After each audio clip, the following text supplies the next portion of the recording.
آج کی یہ مجلس مخصوص و منصوب ہے ایک ایسے موضوع کی جانب جس کو تاریخ میں ہر اعتبار سے چھپایا جاتا ہے۔ میں گفتگو یقیناً یہ تقاضا رکھتی ہے اور متقاضی ہے کہ کیونکہ دن رسالت مآب صلی اللہ علیہ وآلہ وسلم کے ساتھ منسوب ہے تو گفتگو کا مرکز و محور سید الانبیاء اور سردار الانبیاء کی ذات ہونی چاہیے، لیکن میں سرکار رسالت مآب کی شان رسالت کا کوئی ایسا گوشہ نہیں جس پہ گفتگو نہیں ہو سکی۔ تمام مسالک، تمام ہی مذہب اسلام کے جتنے فرقے ہیں وہ رسول اللہ کی رسالت کے قائل ہیں، رسول کی نبوت کے قائل ہیں۔ ہاں، بعض نظریات میں اختلافات بہر صورت موجود ہیں، وہ اختلافات چھوٹے اختلافات بھی نہیں، بڑے اختلافات ہیں، جس میں بعض کلمہ گو یہ سمجھتے ہیں کہ رسول کی زندگی جو تھی وہ بشری زندگی تھی، اور معاذ اللہ ثم معاذ اللہ رسول عام انسانوں کی طرح ایک بشر تھے، اور رسول کو خدا نے نبوت عطا کی تھی لیکن وہ بشری تقاضوں کے ساتھ اپنے زندگی گزارتے تھے۔ لیکن قرآن کا یہ نظریہ نہیں ہے۔ قرآن جو ہمیں سوچ اور فکر دیتا ہے، قرآن ہمیں یہ کہتا ہے کہ یہ نور تھے جسے خدا نے اپنی کبریائی کی تنہائی کے لیے خلق کیا تھا۔ یہ سید الانبیاء آئے انبیاء کے بعد میں ہیں لیکن تھے نبیوں سے پہلے، یہ آدم سے پہلے، نوح سے پہلے، ابراہیم و عیسیٰ سے پہلے ہیں، اور یہ نور اول ہیں۔ یہ ایک اختلاف ہے رسول کی زندگی کے بارے میں، اور انشاءاللہ ربیع الاول میں جب ہم ظہور سرکار ختمی المرتبت پہ آپ سے گفتگو کریں گے تو اس میں ان تمام واقعات کو ہم آپ کے سامنے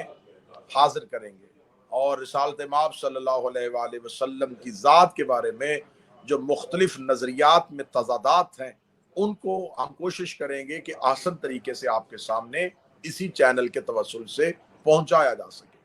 لیکن آج میں سمجھتا ہوں کہ ہمیں گفتگو اس ایک مخفی راز کی طرف کرنی ہے، ایک ایسے چھپے ہوئے راز کی طرف کرنی ہے جسے ہر دور میں چھپایا جاتا رہا، یعنی کہ شہادت رسول خدا۔ یہ ایک بنیادی اختلاف ہے کہ رسول کی وفات ہوئی تھی یا رسول اللہ کی شہادت ہوئی تھی۔ حتیٰ کہ رسالت مآب کو نور ماننے والوں میں بھی ایک سوچ پائی جاتی ہے کہ شہادت رسول خدا نہیں منانی چاہیے یا نہیں ہوئی تھی۔ تو کیونکہ آج کے دن اس چینل نے، ولایت علی نے یہ ہمیں پلیٹ فارم مہیا کیا ہے، اور مولا ان کی توفیقات میں اضافہ فرمائے کہ ایسے تمام گفتگو کے تمام عنوانات، ایسے تمام موضوعات جس پہ گفتگو سے اجتناب برتی جاتی ہے، ہم اس پلیٹ فارم کے ذریعے سے آپ تک پہنچانے کی کوشش کرتے ہیں۔ حضور، سب سے پہلی گزارش یہ ہے کہ رسول اللہ کو خدا نے کائنات کے امور پہ ناظم بنا کے بھیجا تھا۔ هو الذی بعث فی الامیین رسولا منہم یتلو علیہم آیاتہم ویزکیہم ویعلمہم الکتاب والحکمہ۔ ہم نے مبعوث کیا تھا رسول کو امیین میں سے تاکہ وہ انہیں آیات پڑھ کے سنائے، تلاوت کرے اور ان کے نفوس کو پاک اور پاکیزہ کرے۔ جہاں خدا نے رسول اللہ کی ذات کو افضلیت دی تھی، جہاں رسول ذات کو اہم بنا کے بھیجا تھا، تو وہاں یہ بات روز روشن کی طرح آیا ہے کہ وہ رسول جو کائنات کے امور پہ قدرت رکھتا ہے، اس رسول کی طبعی موت نہیں ہو سکتی۔ طبعی موت تب ہوتی ہے کہ جب آپ اپنی طبیعت پر اعتدال اور توازن برقرار نہ رکھ سکیں۔ یقیناً موت اللہ کا حکم ہے، موت اللہ کا امر ہے، اور ہر نفس موت کا ذائقہ چکھے گا، لیکن ہم اپنے شہداء کے بارے میں بھی خدا قرآن میں کہتا ہے کہ جو راہ حق میں قتل ہو جاتے ہیں وہ زندہ ہیں اور تم ان کا شعور نہیں رکھتے، یعنی کہ مصطفیٰ کے کہنے کے مطابق جو زندگی گزارتا ہوا راہ خدا میں شہید ہو جائے وہ تو زندہ ہے، اور جس نے یہ راہ دکھایا ہو وہ مردہ کیسے ہو سکتا ہے؟ جیو قبلہ جیو۔ اب رسالت مآب صلی اللہ علیہ وآلہ وسلم کی زندگی میں آپ ان کی حیات طیبہ دیکھیں، جناب نوح 950 سال تک کی زندگی، انبیاء کی زندگی کی طولانی مدتوں کو دیکھیں تو رسالت مآب کی حیات طیبہ 63 برس کی،